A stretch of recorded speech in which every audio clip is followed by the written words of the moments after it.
I can because I know you guys want to get out of here. I'll try to do it in 10 minutes or so. I presented the first part of this presentation at LD 17, my old legislative district. And basically what we were doing is we were going into the Tempe mayoral and city council election, and we had in my precinct 8 precinct committeemen slots and 8 precinct committeemen, and I tried to come up with a strategy whereby we'd be able to get out the vote effectively. So what did we do to do this? We used Voter Vault. Back then, Voter Vault 3 was the tool we had. Every Arizona precinct committeeman has access to Voter Vault, or had access to it. And it's easy to use. You get a manual. This is the manual. It's 10 pages. There's 10 pages to figure out how to use this system, and very easy to use. If you can use the internet, you can figure out Voter Vault. Plus, they've got telephone support and other support. And all you needed was an internet connection. You had to use Internet Explorer. It wouldn't work with any other browser. A printer, so you could print out walking sheets. And then now, instead of Voter Vault 3, we've got this thing called GOP Data Center, which is better than Voter Vault 3. I used it last night for the first time, and it works. This is not hard to do, but it takes your initiative. The precinct committeeman has to do this. All precinct committeemen get access to the new GOP Data Center. So here's the example. My old precinct, Tempe 59, before the 2012 Tempe city election, we had 895 Republicans in it. And again, 8 PC slots, 8 filled. Of the 895 Republicans, 36.75% are perfect voters. They voted four times in the last 4 elections, primary or the general. So we figured we're not going to touch those people. They'll probably vote. On the other end of the spectrum are the 0-4 Republicans. Those are the people who haven't voted in the last 4 elections. 7.3%, 66 of the voters of the 895 were what I call VINOs, voters in name only. You know, they're registered, but yeah, gee, why should I vote? You know, and they're probably good people. They just need a nudge, you know, and that's what the PCs have to do, nudge them. 113 were 1 and 4s. They voted once in the last 4 elections, and 121 were 2 of 4 voted 50% of the time. And then 20 were the 05s. These are the people who just moved into the precinct, no stats for them, or they just turned voting age and they just registered. There were 20 of those. And then the 3-4 voters, we were going to treat them like the 4-4s. We're just not going to bother with them. They'll probably vote. I wanted to limit the amount of time for each PC as little as possible, try to be as targeted as possible. So to recap, add up those numbers, 320 voters, again, what I call the VINOs.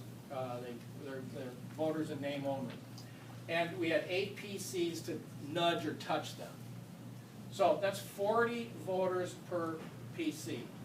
Now, approximately 30 of the 40 were early voters, so 30 phone calls, door knocks, and literature drops for the early voters for each PC. When the early ballots went out, that's what we did. And then we followed up with the other 10 phone calls a few days before Election Day. This is my section of that printout, walking sheet. I basically, this was about 8 or 9 pages long. I counted down about 35, 40, drew a line, put my name there. Continued on, Bob, the guy across the street, he was going to get the next 40 names, and then this is how I kept track of everything. As I made almost every voter in Voter Vault has a phone number. I called them, I wrote down how the call went, and then I used it again in the general election. So, what little did we do to make those phone calls, stuff literature bags. We did a sample ballot. It's a nonpartisan election, so most Republicans don't even know. You can't put a R or a D on your sign or on your literature. So most Republicans, they don't know who these people are. So we took our ballot, our early ballot, and we wrote on it, these are the fiscal conservatives, these are the tax cutters, these are the people who are going to repeal the regulations, these are the pro-business people, and then we filled in who to vote for. Okay? So, and then we put that in a bag, and then we dropped those bags off after we made the phone calls at their doors. Took about 3 hours each. Okay, 3 hours before the primary election, about a little less than 3 hours for the general, because we'd already done it once before. So what were our results? Compared to the citywide average of all voters, we had almost double the turnout of Republicans in both the primary and the general election. I'll give you some hard numbers in a minute. So our conservative mayoral candidate survived the primary. One of our two conservative city council candidates survived. So we did it again in the general election, and like I said, this time it took less time because we'd already done it once before. So we had, in my precinct, 46.8% turnout of Republicans. Citywide average for all voters, 26.6%. And both our candidates lost. The mayoral candidate lost by less than 1 percentage point, 139 votes. I'm convinced if he had done this in every precinct, instead of doing whatever the heck his consultants told him to do, he'd be our mayor now. So we had 431 of 919 Republicans vote for 46.8%. That number changed, see, because that was the actual number. The 895 number we had before, that was based on older data in voter vote. Democrats, they only turned out 39.8%. Those vaunted independents that everybody thinks are so great, only 34% of them voted. Party not designated, a whopping 17.2%. Libertarians 3 of 13, and Greens 1 of 5. So the total number of ballots cast was 898 of 2428 for a turnout overall in our precinct of 36.9, but we got 46.8% of Republicans. One other thing that we did, we added to this. We, using some data that through George Teagarden and Jenny White from LD20, she got us the names of the independents who always asked for a Republican ballot. That added 5 or 6 names for each of us, and we did those too, and almost all of those independents voted, and I think they probably voted for our Republican candidates. So, what could have been a landslide for these voters? Just do some analysis here. Tempe had 25,843 active Republican voters. Assuming that 33% of them were like the voters in our precinct, that meant that you'd have about 8,605 voters to go nudge to the polls, you know, the 50% or lower people, the binos. So, and let's assume that you assigned 40 of those to each person you were going to hire to get out the vote. That would be 215 bodies. Times 3 hours, 645 man hours, $10 an hour you could pay them, 6,450 per election, per primary, per general. Total 12,900 bucks. Divide that by the 3 candidates. The 3 candidates could have spent 4,300 bucks a piece to go hire 215 people to do this in every precinct. But we did it in our precinct for free, so they wouldn't have had to spend any money for us. And if they could have got all of the PCs to do this, like I said, they could have done it completely for free. Except, of course, we only have about 50% of our PC slots actually filled.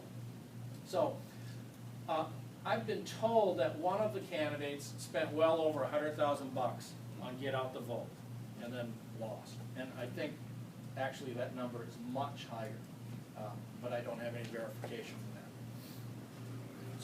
So what to do now for our general election? Forget the primary, let's focus on the general election that's coming up. Here's what you got to do. You got to get this form. That's the first page of it. See how complicated it is? This is the GOP Data Center Access Agreement. It's Voter Vault had a 1-page agreement. This one is 2 pages.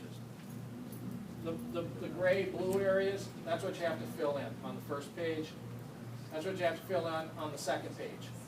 Then after you do that, you either fax it down here to headquarters, you email it to Teresa Martinez, or you mail it. Look, I'm a nobody, and I'm an idiot. but I'm a persistent nobody and a persistent idiot. If I can figure this stuff out, you guys can too. It's really not that hard. Here's the instruction set for how to print out one of these, like we did. With Voter Vault, it was 10 pages. It's 7 pages with this new system. It's even easier. Okay, and with this system, you can actually pull in those independents who always vote a Republican ballot. You can do that too, so it's even better. So we've got to focus. We've got to really focus now on getting out the vote in this most important election that's coming up. And this strategy works. Okay, so I've already used this now, the data center. I did this last night online. In my new precinct, which is my old precinct with a little bit of an addition to it, it's bigger. Now we've got 1,446 total Republicans. 620 of them are these vinos. But we've got 12 precinct committeemen instead of 8. We've filled up all the slots. So that's 50 voters per precinct committee. So it might take a whole 4 hours before the general election to contact these voters by phone and drop some literature off at their door, and maybe even talk to them at their door to save civilization as we know it. So all you need is Internet Explorer. I found it didn't work with Firefox, so I used Internet Explorer. It takes a little bit of time and an internet connection. That's all it takes. And last slide here is how to find volunteers and new voters. I've got a friend down in Florida. Down there they use a club system as opposed to a legislative district committee system. They'll break their committees into clubs. And so he's in Volusia County, the home of the hanging Chad. And what they did is they went out to festivals, county fairs, whatever. And when they were doing voter registration and trying to get volunteers, they'd create a sign something like this. And all it would say is this: stop Obama here. And then they put an arrow on it, like an arrow. If it was down here, they put an arrow up. If it was off to the side, they put an arrow towards them. Now you don't have to deal with any Democrats coming and wanting to register to vote. The only people you're going to get are people who really are already on your side but might not be registered and might not know how to volunteer. So that's the end of my little spiel. Thanks for your attention. If you've got any questions, I'll be happy to answer. Oh, by the way, one other thing. This is what my new printout looks like. This has all the vinos in Corbell Precinct, 620 names. We're going to divide that up. Yes, Chuck.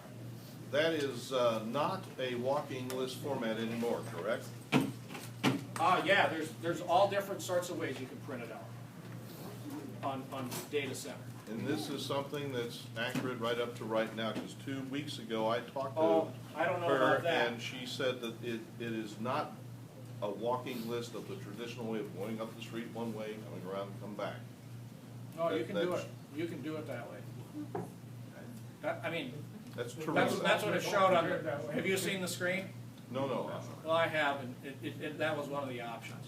So, but look, I mean, one other thing I wanted to say is this: Data Center is probably adequate, but I recommend every legislative district look into some other tool. Like I looked into yesterday, political gravity, which American Majority gives away, which was incredibly powerful, including being able to have your walking list right on your smartphone with survey questions where if you were at the door and you were doing a survey, as they answered them, you'd touch a button, yes or no, and it would update the database on real time. So look into other tools. I highly recommend looking into either our votes or political gravity, and there's another thing called Nation Builder. You can find those on the internet. Thanks. Unless you got any other questions.